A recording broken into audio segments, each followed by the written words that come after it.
Hello friends, welcome to my channel. आज हम जानेंगे रामेश्वर ज्योतिर्लिंग के बारे में। भारत के महान तीर्थ 4 धाम और 12 ज्योतिर्लिंगों में प्रसिद्ध रामेश्वर ज्योतिर्लिंग भी तीर्थस्थल है। यह सबसे पवित्र स्थान में से एक माना जाता है। रामेश्वरम तमिलनाडु राज्य के रामनाथपुरम जिले में स्थित है। मन्नार की खाड़ी में स्थित द्वीप जहां भगवान राम का लोक प्रसिद्ध विशाल मंदिर है। आज हम रामेश्वरम की पूरी जानकारी देंगे। रामेश्वरम कैसे पहुँचे, आसपास की देखने वाली जगह कौन सी है, वहाँ पहुँचकर ठहरने की क्या व्यवस्था है, इस टूर में खर्चा कितना होगा, यहाँ जाने के लिए उचित समय कौन सा है, और सबसे बड़ी बात, अगर आप शुद्ध शाकाहारी हैं तो खाने की अच्छी व्यवस्था कैसे होगी। यह सब कुछ जानेंगे इस वीडियो में, तो बने रहिए हमारे साथ ताकि एक परफेक्ट टूर प्लानिंग आप कर सके। तो चलिए शुरू करते हैं। तो चलिए सबसे पहले जानते हैं रामेश्वरम कैसे पहुंचना है। यहाँ पहुंचने के लिए 3 प्रकार के साधन हैं। सबसे पहले बात करेंगे ट्रेन की। तो रामेश्वरम में ही रेलवे स्टेशन है। अगर आपके शहर से रामेश्वरम की डायरेक्ट ट्रेन है तो बहुत ही अच्छा। अगर डायरेक्ट ट्रेन नहीं है तो मदुराई तक ट्रेन से पहुँच सकते हैं। मदुराई से रामेश्वरम 170 किलोमीटर है। यहाँ से आप अपनी सुविधा अनुसार बस, टैक्सी या फिर ट्रेन चेंज करके रामेश्वरम पहुँच सकते हैं। अगर आपको मदुराई तक भी ट्रेन नहीं मिलती है तो आप चेन्नई तक जा सकते हैं। वहां से रामेश्वरम की ट्रेनें आसानी से आपको मिल जाएगी। दूसरा साधन है बाय रोड। अगर आप बाय रोड आते हैं तो मदुराई होते हुए आ सकते हैं। यहाँ पर आपको सरकारी बस और प्राइवेट बस दोनों ही ऑप्शन है। और मदुराई से रामेश्वरम का किराया 250 से 300 रुपये पर व्यक्ति का पड़ता है। और अगर आप एरोप्लेन से आना चाहते हैं तो रामेश्वरम का नज़दीकी एयरपोर्ट मदुराई है और मदुराई से रामेश्वरम के लिए आप कोई भी साधन चुन सकते हैं। अगर आप पम्बन ब्रिज का नज़ारा देखना चाहते हैं तो आपको ट्रेन से ही जाना चाहिए। यह बहुत ही खूबसूरत नज़ारा है। यह भारत का सबसे लंबा पुल है। लेकिन आप जब भी रामेश्वरम का प्लान करते हैं तो 2 से 3 महीने पहले ही रेलवे की टिकट बुक करें, क्योंकि रामेश्वरम की ट्रेन बहुत कम है। इसलिए बुकिंग पहले करके रखें ताकि यात्रा में असुविधा ना हो। रामेश्वरम पहुँचने के बाद सवाल आता है यहाँ रुकने का। तो मंदिर के आसपास ही काफ़ी रूम अवेलेबल हैं। 1000 से 2000 की रेट में अच्छे रूम मिल जाते हैं। अच्छी सुविधा के लिए होटल की ऑनलाइन बुकिंग भी करके रखें। इन दोनों की लिंक अगर आपको चाहिए तो डिस्क्रिप्शन में ट्रेन बुकिंग की और होटल बुकिंग की लिंक आपको मिल जाएगी। चलिए अब हम रामेश्वर की मान्यताओं के बारे में जानते हैं। लोक कथाओं के अनुसार भगवान राम विष्णु के 7वें अवतार थे, जिन्होंने अपनी पत्नी सीता को लंका से लाने के लिए यहाँ से लंका तक का पुल का निर्माण किया था। पुराणों में रामेश्वर का नाम गंधमादन है। इसका अर्थ वास्तव में रामेश्वर होता है। इस स्थान का नाम भगवान राम के नाम पर ही रखा गया है। यहाँ स्थित रामनाथ स्वामी मंदिर भगवान राम को समर्पित है। इस मंदिर में हर साल लाखों श्रद्धालु यात्रा करने आते हैं और ईश्वर का आशीर्वाद लेते हैं। ऐसा माना जाता है कि रामेश्वर वह स्थान है जहाँ भगवान राम पे रावण को मारने का जो ब्रह्म हत्या का पाप लग गया था, उस पाप को मिटाने के लिए भगवान श्री राम ने यहाँ पर शिवलिंग की स्थापना कर पूजा की थी। भगवान राम यहाँ पर एक बड़ी सी शिवलिंग का निर्माण करना चाहते थे। इसके लिए उन्होंने हनुमान जी को कैलाश पर्वत से शिवलिंग लाने को कहा। हनुमान जी को कैलाश से आने में देरी हो गई। तब तक सीता माता ने मिट्टी का शिवलिंग बनाकर तैयार कर दिया। वह पूजा शुरू कर दी। तब तक हनुमान जी भी शिवलिंग लेकर पहुँच गए।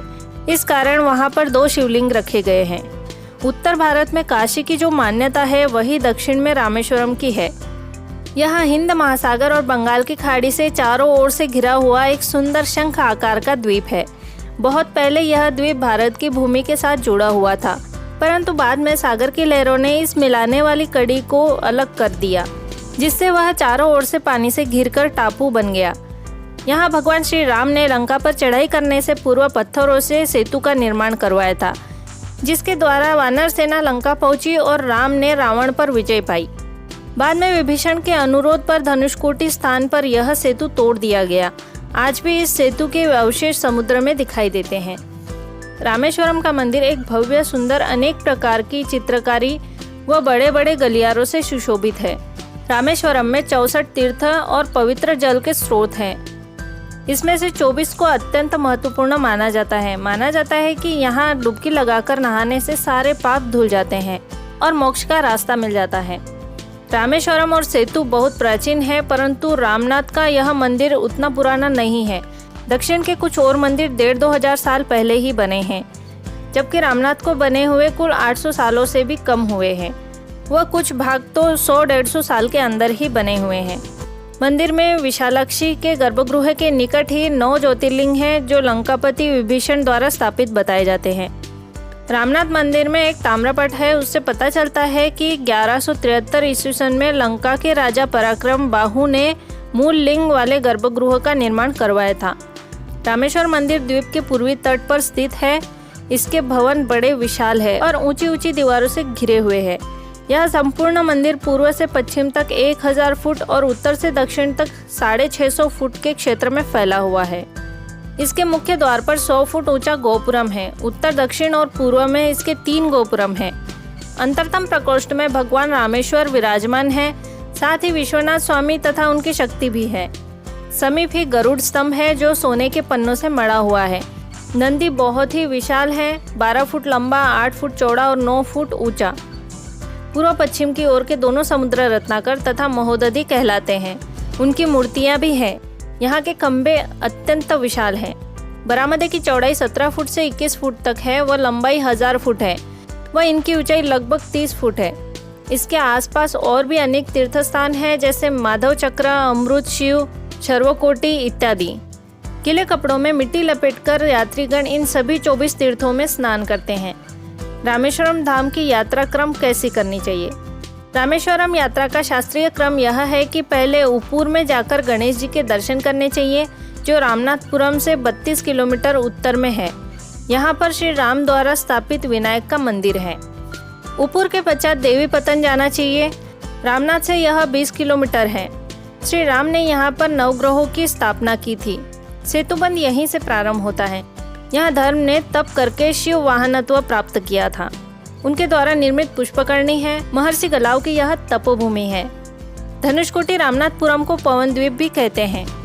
द्वीप के पश्चिम छोर पर भैरव तीर्थ पर स्नान किया जाता है। इसके पश्चात पूर्वी छोर पर धनुषकोटि जाकर समुद्र स्नान कर फिर रामेश्वरम के दर्शन करने चाहिए।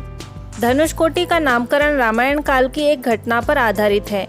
कहते हैं कि राम रावण का वध कर लंका से वापस लौटते समय सेतु स्थल पर आकर ठहरे तो विभीषण ने उनसे प्रार्थना की थी कि ऐसी कृपा कीजिए जिससे इस देश के शक्तिशाली लोग हमें सताने के लिए सेतु द्वारा लंका में आक्रमण ना करें। तब श्री राम ने अपने भारी धनुष कोटि से उस सेतु को काटकर समुद्र में मिला दिया था। इस प्रकार इस स्थान का नाम धनुषकोटि हुआ। रामेश्वरम जाने के बाद आप कौन कौन से और अन्य स्थान देख सकते हैं उसके बारे में जानते हैं। रामेश्वरम जाकर यात्री पहले लक्ष्मण तीर्थ में स्नान करते हैं। यह रामेश्वरम मंदिर से सीधे सीधे 2 किलोमीटर पश्चिम में है। सरोवर पक्का है, वहाँ लक्ष्मणेश्वर मंदिर भी है।